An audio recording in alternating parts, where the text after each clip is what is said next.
So I get a lot of questions from people. They want to know, hey Snow, how do I get a 99 on this fight?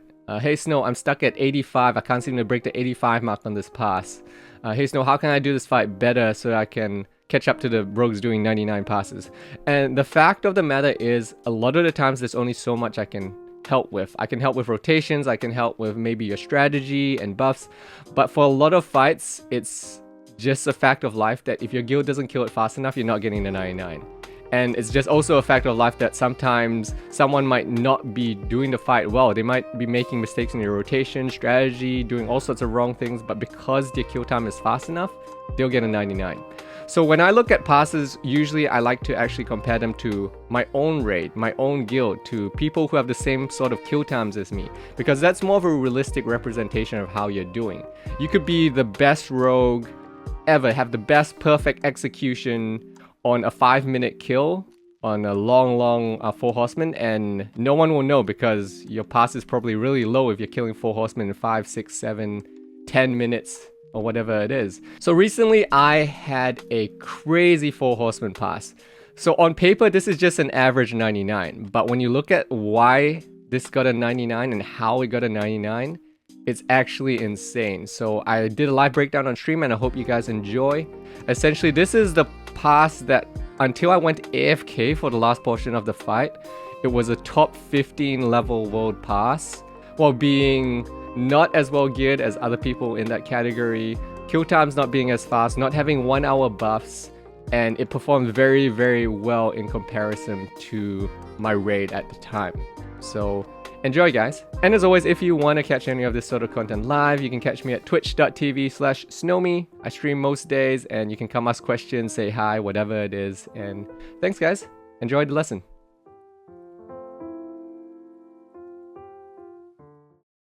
Alright, guys. So if you saw my advanced rogue DPS video, you saw I talked about 4 horsemen passing. And today's video is basically showing you the proof is in the strategy. At first glance, this is a very average 4 horsemen 99, right? So this is on my alt rogue in progress. So this is my less geared rogue. It's a 4-minute 40 kill time. It's a good clear time, but it's not the 2-minute, 3-minute kill times that a lot of top guilds are doing that allows them to get a really high 4 horsemen pass. So this is a 4-minute 40 kill time. 518 DPS is not bad, but wait. Let me show you why this pass is crazy. These are the other guys that were there. So Rogue Out is actually in Progress Raid Team 1, by the way. He's a very good rogue. Murthan's a really, really good rogue. He has 2 rogues that he plays and he pumps on both of them. Very well geared on both rogues. He's got a King's Fall. Murthan's a really, really, really good rogue. Now look at my damage breakdown. Mograine 44%, Thane 30%, Lady Blamau 25%, 0 uptime on Zelek. I essentially AFK'd the last boss and still got a 99. And when you look at the buff situation, it's even more interesting. So you might be saying, Snow, you just had full world buffs. You guys just wiped and you came back. A lot of people get 99s by just having fast kill time and full world buffs. This was with 2-hour world buffs this week. Right? So this was with 2-hour world buffs. I didn't have any 1-hour buffs. So this was after all our 1-hour buffs expired.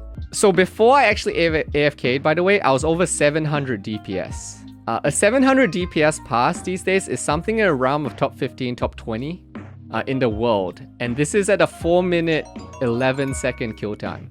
If I had gone in on Zalak, I chose not to go in on Zalak, and you see why later. I chose to not go in on Zalak. If I had stayed in on Zalak, this would have been nutty, absolutely nutty, and this was why this pass is so crazy.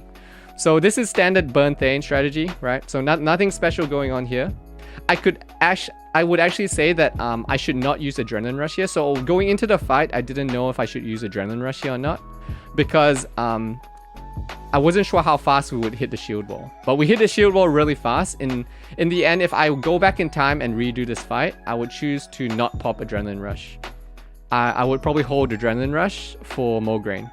So next week, I'll probably hold Adrenaline Rush for Mograine, because I don't feel I got as good value from that hitting into the shield wall as I could. But that's debatable. You could say that some people should use the cooldowns on Thane so that you can at least kill him in a decent speed. So, but personally, I think next week I'm going to try holding my Adrenaline Rush for Mograine. So you can see the strategy here is I know my mark damage, right? So I know none of these marks are going to kill me. We're at 3 marks here. I haven't done anything special. This has all just been standard rotation here. Standard rotation. I've just been DPSing like normal. I pop cooldowns at the start. And I end up with 4 marks. Right? And then I sprint out. Straight sprint out. I didn't burn any pot cooldowns. So all I popped is the pre-pop Fire Prot, which is very standard. And no Shadow Pot. So I saved my Shadow Pot cooldown here. I didn't even pre-pop a Shadow Pot, which some people choose to do. Then we go straight on the Mograine. So you can see here, this is kind of why I wish I had Adrenaline Rush here. It would have pumped my DPS up even more. But you can see I stay in here. So here's where the strategy shenanigans start. And this is where I start pulling ahead. So you can see right here, I'm still kind of around the same mark as the other rogues, right? So you can see Murthan's ahead of me, X-Rogue's ahead of me here. I'm kind of just hanging with the rest of the DPS here. But you can see my lead is about to pull away like crazy coming up. So here we're just DPSing. So you can see we're up to 3 marks now. So you can see 3 marks here. Everyone's going to start falling off here at some points. I assume it's about 4 marks that people are going to start running out. But watch right here. So I vanished this mark. So if you didn't see it, I vanished the 4th mark so that I don't take any damage here. So I can stay in even longer. And then I pop my pot cooldown as well. So we combined it to basically have this entire period. I'm just staying here burning Mograine while everyone else runs away. This is what got me a massive lead right here on the 4 Horsemen. So you can see the marks coming. So I use my mark timing and I vanish right as it's ending here. So I vanish. You can see I'm still at 3 marks. So I never got the 4th mark here. So this allows me to stay in. I just keep burning. And we're going to pop our Shadow Protection Potion now. I think I popped it on this one actually. Oh wait, I waited.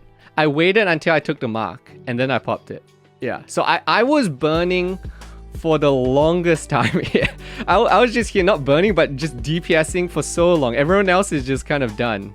And I'm just kind of hanging here, just staying in. So you can see by saving my Vanish and Mark here to, my Vanish to immune the 4th mark, and then eating the 4th mark, and then eating a potion for the 5th mark, that's what gave me my big lead. So you can see here's where I started to pull away.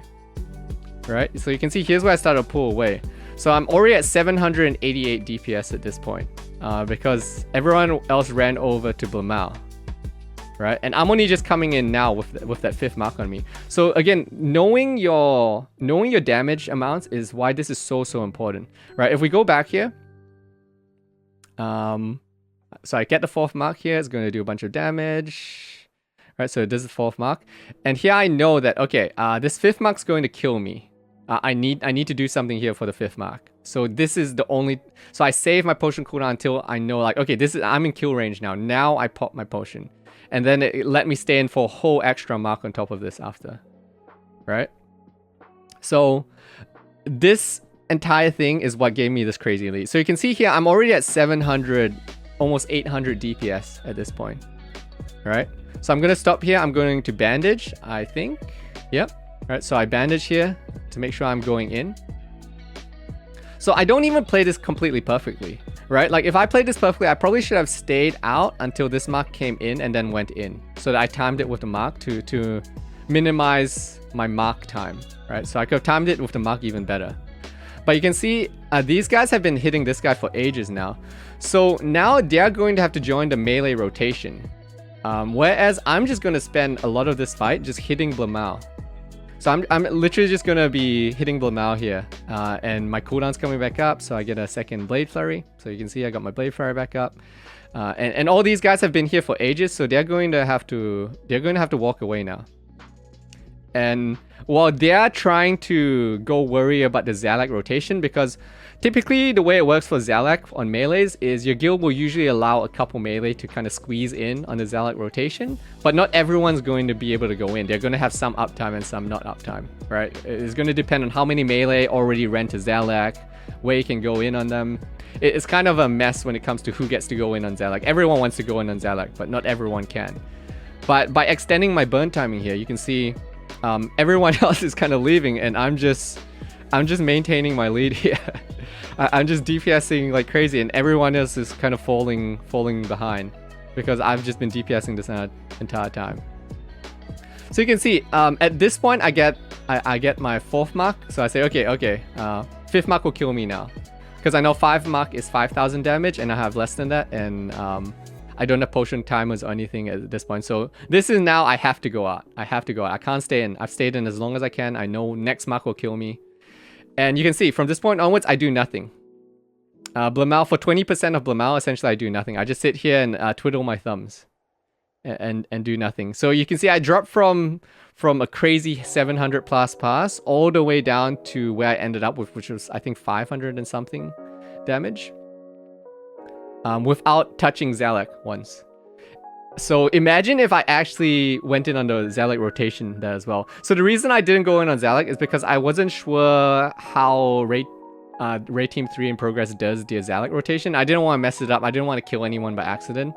So I'm trying to be responsible here and not force my way into the Zalak rotation, even though I had a crazy pass going.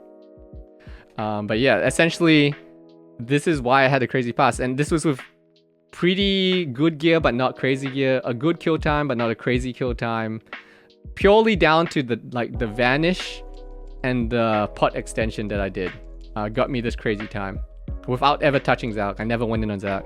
So you can see I ended the fight here. You can see 500 something DPS by the time the fight actually ends.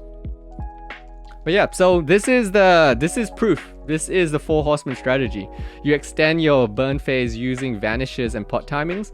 Now, I'm not necessarily saying that everyone vanish the Mograine mark or vanish the Blamal mark or anything. You have to be situational. You have to look at the situation and say, okay, is this going to mean I get to stay in on this guy and really extended my uptime?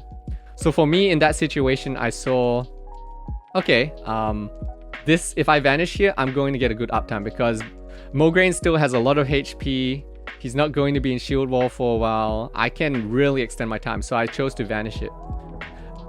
So yeah, essentially that's the strategy, guys. Proof is in the pudding. Go do this if you want to optimize your 4 Horsemen passing.